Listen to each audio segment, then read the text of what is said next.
I've worked with hundreds of women entrepreneurs to help them market their businesses.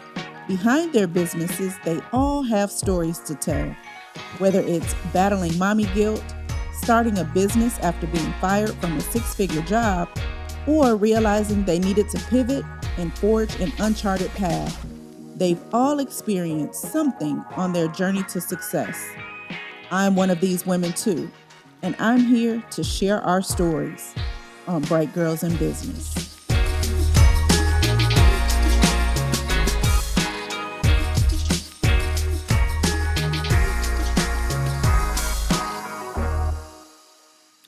What's up, everybody? It is Chanel Yarber here with another episode of the Bright Girls in Business show. It's Wednesday already again, and we're back. And today we have a whole nother guest, and we're talking about girls in tech today. And I'm really excited about this topic because I'm a self-proclaimed blurred, which is a black nerd. And so I like talking tech. So we have Miss Darien Maples here today on the show with us. And she is the managing director for Girls in Tech Dallas. She is also an expert in the cybersecurity space. And she works at a leading cybersecurity company. So most audiences enjoy her practical strategies they can apply personally and professionally to find ways to transition in technology. She's very passionate about women being in technology, and so that's what we're going to talk about today. So welcome, Darien. Thank you. I'm excited to be here. I appreciate this opportunity. I'm excited. Yes, and you're looking like you're glowing over there. Oh, yes. Yeah, you got the baby over there brewing in the oven. 7 weeks he'll be here. Ooh, a working mom, y'all. Yes. She's a working mom. So let's hop right on in because we've been talking. So audience, we've been here about 30 minutes and we've just been vibing and talking. I feel like I've known her my whole life now at this point. So probably what we're going to talk about is something that we either already talked about or I might learn something new. But I read your bio and I saw that you went to Prairie View A&M University. Yes. And you studied communications and media. And that stood out to me because that's what I went to school for. That's my passion. That's my joy. And now I see you're in tech. So how did that happen? How did you? Wow, yes. So I was very passionate about my media communications path. Before college, I actually was working for Fox and UPN back in 2004. I was working for the Colorado station back then. My dad was really big in media. He was actually one of the VPs at Viacom at the time, and he was really helping me get into that space. So I wanted to kind of lead the example and kind of go into his footsteps at Prairie View. So I majored in communications and really try to create a pathway there. But when I graduated, I noticed I was like, man, this is hard. I don't know where to start. And I just was like, oh, I just need to get a job, pay off these student loans. And I fell into a connection where she was like, you should come work for this cybersecurity company and start in sales. And I was like, okay, but I only have this communications background, TV. You know, I was the one on TV hosting, telling shows coming up next, Friends, Moesha at the time. So, you know, just having only that background, I just started and took on something new. And, it led me to where I am today. So, I started out in cybersecurity sales at an entry-level position and worked my way up. Wow. I love it because, like I said, I went to school for media and communications two times. 2 times. And you're right. It's very competitive in the space, especially for Black women. It's very competitive if you're trying to be a journalist or a newscaster or anything like that. And it's a lot of background work that goes into it as far as, you know, making sure you have a reel together, making sure your resume is together, making sure all the things. It's like you have to work before you get work. And so people don't understand that. And so a lot of my peers, just like you, have transitioned into other career paths. But one of the things that I do love about our career path is that it's so transferable. Yes. So tech. You said you met someone and they just kind of ushered you in and you're like, okay, I'm going to start selling for this company. What were you doing? So it was more on the lead development side. It's a cybersecurity company where we were trying to just reach out to companies to see what their vulnerabilities were, because everyone's being breached, everyone's being hacked. I was learning the industry at that time. I knew nothing about cybersecurity, not a thing, but they had a really amazing training program. They brought everyone on to just learn. It was almost like I was back in college. So I was like, wow, this stuff is really scary. Like, I'm kind of interested. Let me just keep going with this. And I just moved my way up. I didn't really want to be in sales. I wanted to get more technical. So I kind of wanted to push my way into partnerships, into more of like integrations. And that's what I've kind of pushed my career to now, is just creating more of an integration cybersecurity ecosystem with different companies. So now I'm leading a whole ecosystem at a cybersecurity company now. But yeah, everything in tech is connecting. Like, you have to know people, you have to network, you have to really just put yourself out there to really get those connections going, because cybersecurity is a huge, huge industry of a lot of people. So that's what I wanted to do, is just keep going with the networks. I love it. So let's talk money. Okay. Yes. I know, look, we diving into the deep end. Let's go. Because tech careers, they pay good money, especially compared to our chosen field of media and communications, or even some other fields that I know people, go to school for and aspire to do, which is, fine. Everybody wants to do their thing. But the career paths in tech tend to pay a lot more than, other careers. As far as women are concerned, because we know that we've been hearing a lot about the gender wage gap and all that other good stuff, what do you advise women as far as transitioning some of their skills into tech so that they can take advantage of the coin that comes from? Yeah, there's several ways you can do that. And transitioning from, if you're a teacher, a nurse, a lot of women I run across, they are trying to pivot their way into tech. And they're like, hey, I want to make more money. How can I do this? Find out what you're already good at. And a lot of those teachers don't realize that, hey, you're good at project management, you're good at researching, you're good at training, everything that we need in tech. And you can utilize those things to transition into, and getting those free certifications online. Google, you name it, Amazon, half these companies are giving out free things to bring on the diversity to these tech companies. And I think a lot of people don't realize that a lot of these resources and companies are free. They're handing it out because there's such a gap. And we have so many positions at my company that are available that are just not getting filled because no one has the experience. No one has taken the initiative to just go out there and learn. So, and that's with probably 85% of the companies out there. We need more people in the industry. So these companies are fighting and trying to find different ways to bring them on. And the easiest way to do that is to say, hey, we'll pay for this boot camp. We'll give you this free training.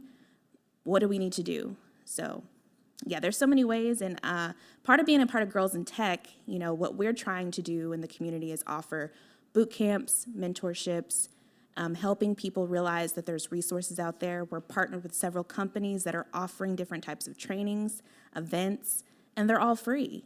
And we also have a jobs board and helping women find those jobs. So just all the resources. A lot of people I never even knew about Girls in Tech in the beginning. It's just really just bringing that awareness, and that's what I'm trying to do to help the community, definitely in Dallas. So I'm sitting over here kind of with my mouth agape because you're like, all these resources are free. They'll teach you all this stuff. And I'm like, wait a minute, nobody ever told me this. How, where, how, what am I Googling? What am I looking up? Where do people go? How do they find out? Tell me. Yeah, so there's several different things. So there's different academies. Several companies will share who they're partnered with, and they'll bring on these different companies to really help resources. And it can be with certifications. Now I'll start with cybersecurity because that's my space. What we're offering is, within our company, we partnered with different types of training facilities where you can kind of get the basics of cybersecurity. One time, I was in a situation when I first started out in cyber, I was like, I don't even know the definition of this. you can go on Google, you can research anything, but the difficulty I think people are just not understanding is what they need to go into, because tech is everything. You can be a web designer, project manager, IT analyst, cybersecurity, software engineer. Where do I go? You really have to just figure out and put together a plan of action before you make that kind of initiative, because there's so much out there. But I would say start with Google. They have a whole plan, free offerings, free certifications, and there's so many more. But that's the best one to start with, just to kind of look into their resources because they're free. But I would start there. Wow. I'm telling you, look, I'm floored simply because I didn't know, because it's been intimidating for me. So, like, I've gone to South by Southwest. I've toyed around with the idea of going to Afrotech, but then when I'm going, I'm like, okay, if I go to Afrotech, what am I going to say? Right. Who am I going to talk to? What am I looking for? I don't know. So it is intimidating to try to transition into the space. And you said some words earlier, and I was like, what? I don't even remember what you said. It was implementation, something. And I was just like, what? And I would gather that other women who have not been in the space would feel intimidated, like because it is a male-dominated field. Yes. So how do you bridge that gap and connect? I think the most uncomfortable feeling I had was when I first started moving up, and I had to go to New York for this huge meeting, and it was a room full of white men, and I was the one leading the meeting. They did not know. So when I walked in, they were like, "Oh, are you lost?" I'm like, "No, I'm here for I'm actually here to present, the platform, because I was going over the whole process of our ecosystem for my company to integrate with their CEOs, because they had an issue going on that they needed some cybersecurity type of platform." And they were like, "Oh, are you with someone?" I'm like, "No, I'm here to lead the meeting." I pulled up my laptop, pulled up the presentation. Like, they were like, "Oh, wow. Oh, we're so sorry. We thought they tried to play it off." And I noticed then, I was like, this is what I'm going to constantly have to deal with. And it's on Zoom as well. I'm the black square right here, and then all the men, white men, or just men, period. So I feel uncomfortable on Zoom. I feel uncomfortable in person. And that's why, the best way to handle that is just to know your stuff. Go in there confident, go in there like you run the room. I didn't let any of that stop me. I was like, all right, listen, you're trying to get something from me. You're reaching out to me. You need my help. I'm the one that's going to make your company better. And yeah, I try to change the game and try to help women understand their confidence, because, yeah, it can be very intimidating, but I don't let it get to me. But I would say know your stuff. I love that, because a lot of these fields, really anywhere in corporate, for the most part, that we go and we navigate, most times we're the only person that looks like us. Mm-hmm. So I'm in banking. I don't see black women in my space often, and when I do, I'm like, oh, hey, it's another one of me. It's exciting. It's exciting, like, woo. So I can imagine your excitement working with girls in tech, and when you see other women like catch the wave, and they get passionate about it too. You want to connect like that. It's great, because even just women, period. Because in this industry, you can go to a tech event where it's usually always been men. Even if I just see one woman, I feel excited, because I'm like, okay, there's someone I can relate to. Or even when I see a black one, I'm like, ooh, I can relate to you even more. But it's just the fact that it's just a gender gap, period, with just women. And I just want to make sure our community is aware of what we have. And there's a lot of men that are helping us get into this industry. I don't want to knock them completely down, but just stating, like, they are helping us in so many ways to do outreach, bring awareness, negotiating salaries. That's a big thing. Bringing up the money. Yeah, tech has great money in it, and I think us as women need to be a part of that as well.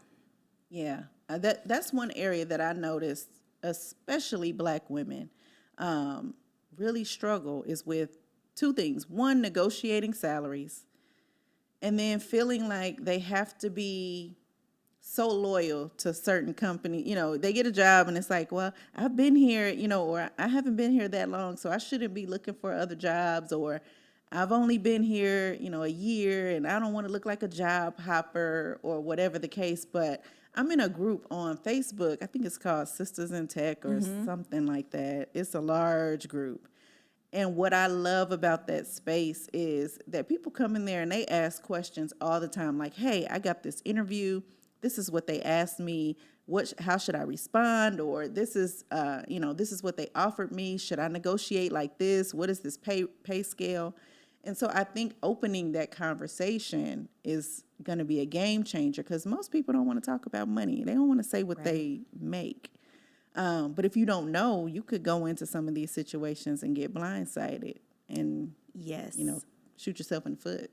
Definitely do your research. There's a lot of companies that will post, definitely on LinkedIn, their salary ranges. Ask for it up front. Definitely in tech, they know what to expect. Definitely now, since it's such a huge, just negotiating salaries is just so big now. I always want to make sure I negotiate my salary, even if I'm getting a promotion. Understand the stock investments. There's so many other things you can negotiate, sign-on bonuses. I think one thing in our community is we forget it's not just the salary. Like, what else are you getting? What benefits are you getting? Understand that, because my company went public last year, and I didn't even know they were going to go public. And I feel like if I knew more about what I could have got on with stocks or, understanding to negotiate that too, I could have been in an even better space. Not complaining, but to just be more informed of everything that you're negotiating. So you're talking to me. I just told you I'm not techie. I'm not a coder. Yeah. I'm not, cybersecurity. I just know when I, get those crazy emails or somebody will send me something that said that my password was hacked. That's the most I know about cybersecurity. That's good. So, I know something, a little something, just base knowledge. But women like me who may be not techie, what other kind of fields or industries, jobs, whatever, are connected to tech where they might be able to be in a tech adjacent job or a tech job that just may not look like a coder? Everything. And the reason why I say marketing, HR generalist, you can be in a tech space with human resources. Marketing is very big in tech. We have product marketing teams that I work with every day that have to really market out the company. You really have to promote it in different ways, the messaging, the content, and you learn about cybersecurity that way. A lot of people we bring on have no cybersecurity experience, but they're writing about it and talking about it every single day. So you really start to pick it up. And even like I stated, going back to teachers, we need people to enable and onboard, train a lot of partners, a lot of people inside of the company. For example, cybersecurity awareness. Cybersecurity Awareness Month was last month in October. Yes, I know, because I marketed that at my bank. It's awesome. But the cool thing about that is, you don't have to have that much experience to be a part of that community, because what you're doing is you're bringing in the education to your company internally to know about cybersecurity. But every single job out there, every category is a part of tech in some way. And we all are doing some type of cybersecurity. Like when we get on our apps, our social media, make sure you have that 2-factor authentication on. You need to make sure you understand these emails, those phishing emails. We're dealing with it every day. So, I feel just in my heart, I think that people should just really just know how to connect the two. But if we could I think what I need to do is in my community, just help a little bit better, is to kind of just bring more resources to that, because that is a big topic of how do we connect everything. But I think every field is in tech, in my opinion, just seeing it. You just made me feel like I could be a techie. I'm going to tell you why, because you just mentioned, no, for real, you just mentioned cybersecurity month. And I'm like, oh yeah, we just spun up a whole campaign about that to our banking customers about what it looks like to get those phishing emails and all of that other stuff. I had to take compliance, in banking, so I know what all that other stuff. I'm like, man, maybe I do know a little more than I think I do. So thank you. No, you do. Look, I feel a little We smart all do it today. every day. Yes. I feel a little smart today. So tell me about Girls in Tech. Yes. We talked about the job. What is Girls in Tech? What is it? Tell me. Yes. Tell me. So Girls in Tech, we were founded in 2007 by this amazing woman. Her name is Adriana Gascoigne. She's the CEO and founder. And she wanted to pretty much create a community of women that face the same challenges as her. She is a woman of color, and she found out when she walked into the room, she was dealing with several things that challenged her. So she created Girls in Tech to stop the gender gap, to create a diverse community, to reach out to women, to create chapters everywhere. We have 60,000 members, 50 plus chapters around the world. So we have grown so much, and I met her 5 years ago. Started out just as a member of the Girls in Tech community, and she was like, I want to bring you on to lead in Dallas, to be a managing director. And I'm like, wow, I got to start a chapter and create an advisory board, and it's a whole new business and bring on partnerships. But Girls in Tech, you know, when people hear it, they think it's for little girls. It's for college women and career women up. So that college girl looking for the next opportunity and that career woman that's in her field but wants to get more help or wants to transition, we're here to be a part of that. So it's that inner girl for everyone that has that voice, maybe a little too scared to speak up. We're here to kind of help push it. So we're here to just bring on diversity, a community of engagement, events, boot camps, mentorships. We have a jobs board. We have several chapters everywhere. We have 3 in Texas. We have Girls in Tech Houston, Girls in Tech Dallas, of course, and Girls in Tech Austin. So we're everywhere where anyone needs to find a community to help them be a part of tech. Wow, 60,000 members? Yes, and it's growing. So it's probably more now, but that's where we're at. I love that. I first of all, you know, I love networking. Yes. Okay, I love connecting. I love networking. But when I hear that, I'm like, okay, that sounds like a safe space where somebody like myself, I keep saying me like I'm really trying to, you know, do this. But anyway, I'm like, somebody like me can aspire. But no, seriously, that people can look and feel safe to be in the space, because it can be intimidating being, you know, in a male-dominated field or something that's new and all of that other good stuff. So what kind of events do you guys have coming up, or meetings or boot camp, whatever? What do y'all have? All the things. Tell me. Yes, so for Dallas, tomorrow we actually have an event. It says why it's up to you to be cyber secure.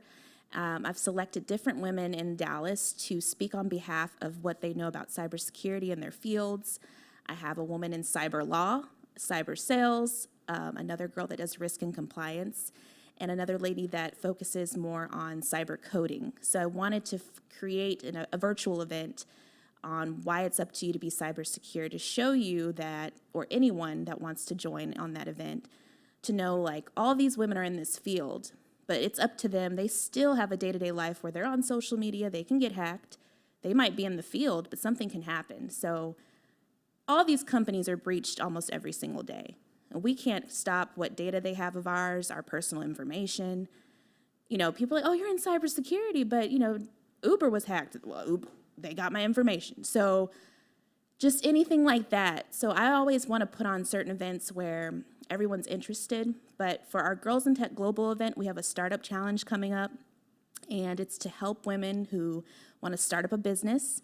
And they pitch their business to us, and we offer a really great grand prize to certain winners of first, second, and third place. That's in our headquarters. We had the global conference a few months ago, and we have a lot of things planned for 2023. So more cybersecurity boot camps, more UX, UI design, project management, a lot of things that everyone's asking for to kind of help them, give them ideas and a pathway to kind of understand these areas better.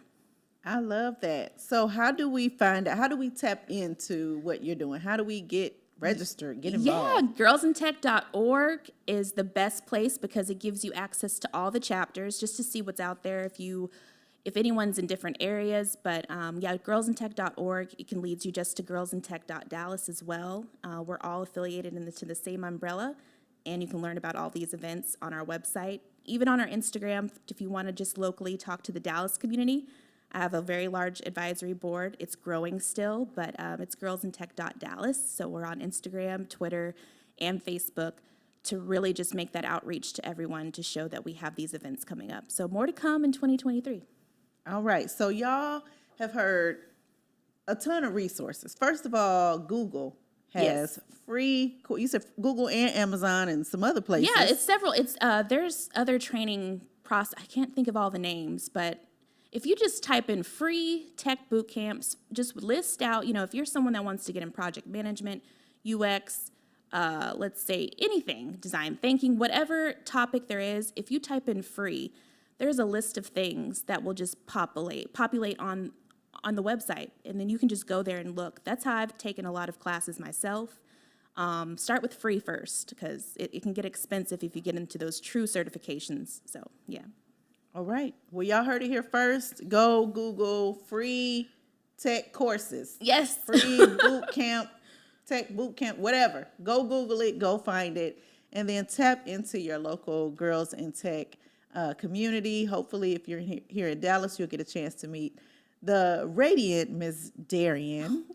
And, tap into her community and all that good stuff. So before I leave, I love to ask my 5 questions of all of my guests. So are you ready? Yes, I'm ready. Okay, let's go. The first question is, and as I ask this, I'm almost laughing in my head because I know that you're pregnant. Yes. And so I know you've probably been a little emotional. Oh, yeah. Mm-hmm. Okay. I didn't know that before we got here. I know, it's okay. But what's the last movie or TV show to make you cry?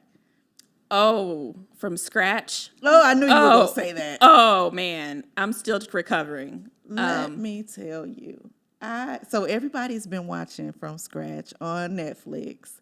And I've been seeing everybody like, oh, my God, this show made me cry. Or I didn't know I was going, fall out like this. Everybody's talking about them crying, right?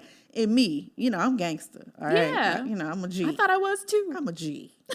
So I was like, this show ain't gonna make me cry. I went in like with my armor on.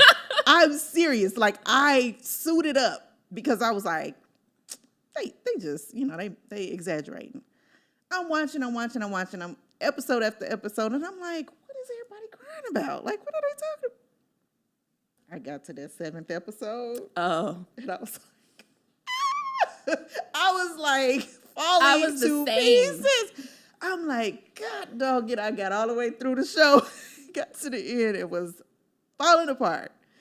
That I'm still recovering. I watched it yesterday. Used up all the tissue in the house. So, yeah. That thing did something to me. I'm not going to give it away. I don't want to either. It's a line. Don't watch it, y'all. The little baby, when the little girl, she said, everybody knows him as your husband, but nobody remembers him as my daddy. I was like, no. Mm-mm. I remember. Yeah, it was a whole thing. So anyway, all right. Yes, I'm not going that there. was the one. Woo! Well, that's the last one that made me cry too. What is your number one guilty pleasure? Ooh. Well, before it was wine. Oh. Well, you can still have red wine. Yeah, but I just wanted to stay away from it just completely. But wine, I love wine. And before I was pregnant, I just never thought I would never have. I always had a glass with me. I collect different types, but this almost 9 months has been like, wow, I really love this little boy because I'm not drinking wine. So it's wine, yes. So what's your favorite kind? What's like? I love red blends. Okay. That's just my favorite. I really was really into Prisoner when it was really, really famous in the beginning, and now it's just everywhere. But I haven't tried any in so long, I don't even remember what it tastes like. Well, once the baby is here, let me know, and yes. I got a push gift for you. Oh, thank you. Because I'm a wino. Yes. Oh, I'm a wino for that's real. good. So yeah, I got something for you. So okay, your genie shows up at your house. Oh. All right. What are the 3 wishes you'd ask for? Oh man, it doesn't have to be emotional, right? No, just what a healthy pregnancy, for it to go smooth, for a great, positive future family, and just more success in my career. Okay. Good wishes. Good wishes. Now, we just came out of Halloween, so, everybody was eating candy and all of that. So, you have to choose one. Oh. All right. Black licorice. Oh. Candy corn. Or the brown and orange wrapped candy that don't have a name on it and nobody knows what it is. Which one do you choose? None of the above. No. You gotta choose one. This is I guess candy corn. Yeah, I can do the candy corn. I can do that. I can stomach the candy corn. Yeah, that black licorice, no. So let me tell you, one of my friends cracked me up on Facebook the other day because she was talking about the black and orange candy. I know what you're talking about. And she was like, that is my favorite Halloween. And I said, well, what is it? Because I didn't know it had a name. Like, does it have a name? What's the brand? We don't know. I don't know either. Black and orange. And when you get to the house trick-or-treating and they put that in your bucket, you like, well, I don't never want to go to this house again. I just never liked that candy. I don't even remember what it tastes like, but that's a good thing. I don't know. She that was her favorite though. I was like, hey, go for it. My final question is, Okay. what is something you think everyone should try at least once? Ooh, try at least once. That is a good question. I stumped her. Get out of the country. Okay. Just go. Just go out of the country. Take a risk, yeah. Where? It depends now. Just it can even be like if you're someone that's kind of nervous to go, like go to Mexico. Just go somewhere, just go somewhere that's not that you can find new culture, find a different experience from where we are. Because I think everyone needs to just kind of see something new and different. So take that risk and just go out of the country. Because I was scared at first, and I'm so glad I did it. Where did you go first? Well, my first time was like Mexico, but after that, I've gone to France and everything like that. So it's just like, oh, I'm so glad I did this. So, all right. Well, y'all heard it, y'all. France, Mexico. Well, she said Mexico first. Try Mexico. Dip your toe across the border. Tiptoe. Yeah. Tiptoe across the border. Eating candy corn. Ooh. Not by choice. While you lay on your couch, drinking red wine and eating candy corn. That's and watching from scratch. And That's a horrible combination. That's what she gave us. Bad combination. Well, thank you so much for being here. I have appreciated this time, and bless your little baby. Oh, thank you. Yes, your little bump over there. So cute. So, y'all, we've come to the end of this episode. Again, we will be back next Wednesday at 6 p.m. Central. Here's what I need y'all to do, though. I need y'all to round up like 2 or 3 friends. I need y'all to send them the link and say, hey, join me at 6 p.m. next Wednesday and watch this episode. Because next week, we're bringing back a guest that was shifted around last week, and we're going to talk about being a power couple. So, yeah, we're going to see what this power couple thing is all about. I'm excited about this one. We're going to have Rose Simmons and Rodriguez Underwood on the show. And so I'm excited. Y'all know I love love. I love, all things being booed up. It's cuffing season. So join me back next week, 6 p.m., same time, same place. Until next time. Build a brand that grows your business. Let BrightGirl Media take the guesswork out of marketing your business. Our team is dedicated to helping you build a brand that is so powerful it woos your ideal clients. We offer custom website development, email marketing, social media marketing, and more. With membership subscriptions as low as $39 per month, we have solutions for every budget. Let's create a plan of action to make sure your business wins. Visit us at brightgirl.media to learn